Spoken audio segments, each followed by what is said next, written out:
นำเพิงเหือเสือเพิงป่าป่าเพิงน้ำมีนักธุรกิจผู้หนึ่งได้เคยบอกกับข้าพเจ้าว่าข่อยจ้างผู้เชี่ยวชาญมาโมเมนต์เพื่อมาบอกข่อยว่าต้องเฮ็ดหยังข่อยจ้างผู้เชี่ยวชาญมาเพื่อมาบอกว่า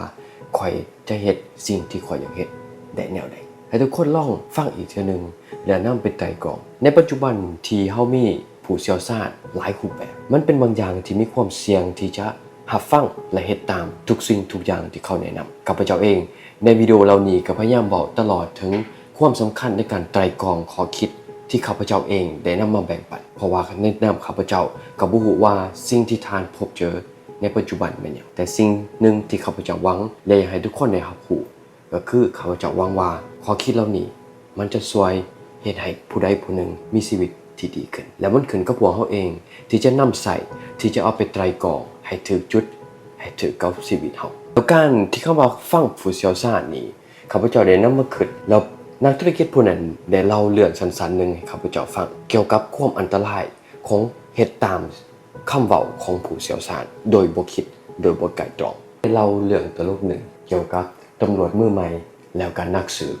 ผู้ที่เป็นมืออาชีพมื้อนึงตำรวจมือใหม่ได้ไปอยู่ที่เหตุการณ์ที่มีการฆาตกรรมหรือว่าเราเชื่อว่าเป็นการฆาตกรรมพอเมื่อเราไปหอนถึงเหตุการณ์นั้นแล้วเราได้เห็นศพหนึ่งที่ได้นอนโดยท่าทางที่แปลกประหลาดอยู่ทั้งคืนแต่แน่นอนย้อนว่าเราเป็นตำรวจใหม่เราเลือกที่จะบ่ไปจับศพตัวนั้นหรือว่าเลือกที่จะบ่แตะต้องสิ่งที่อยู่ในห้องนั้นเราได้รอท่านักสืบผู้ที่เชี่ยวชาญมาหอนสถานการณ์ซะก่อนเมื่อนักสืบผู้นั้นมาหอนแล้วมาหอนด้วยอารมณ์ที่บ่ค่อยดีก็ได้เฮ็ดท่าที่งุดงิดตำรวจมือใหม่ก็เลยบอกว่าท่านนักสืบนี่เป็นศพที่เราเห็นในเหตุการณ์ผู้นักสืบนั้นก็เลยบอกว่าข่อยบ่ได้ตาบอดข่อยเห็นอยู่ว่านี่เป็นศพตำรวจมือใหม่ตกใจที่ได้รับคำตอบแบบนั้นแต่ก็ย้อนความนับถือย้อนว่าเห็นว่าเราเป็นผู้เชี่ยวชาญก็เลยบ่เว้าหยังและเรา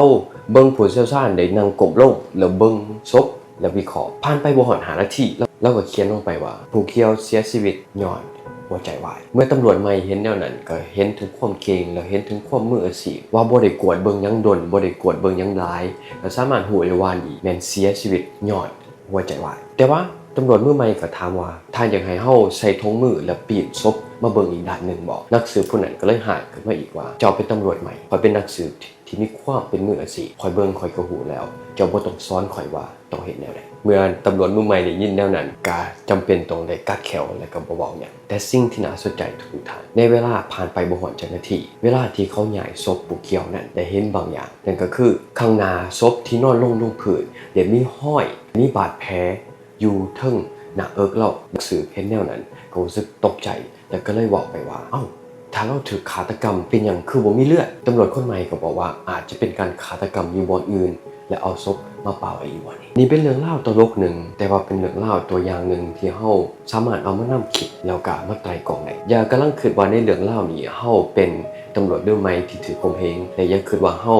เป็นนักสืบที่คิดว่าตัวเองเก่งอยู่ตลอดเวลาที่จริงแล้วพวกเฮาทุกคนในทุกๆสถานการณ์มีโอกาสที่จะเป็นได้ทั้งสองบางครั้งความชินเคยของเฮาอาจจะเป็นอุปสรรคที่เฮาคิดว่าเฮาฮู้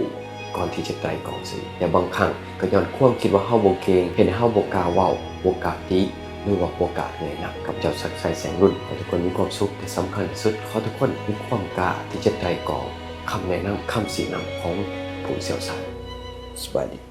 เราขอบใจทุกท่านที่ติดตาม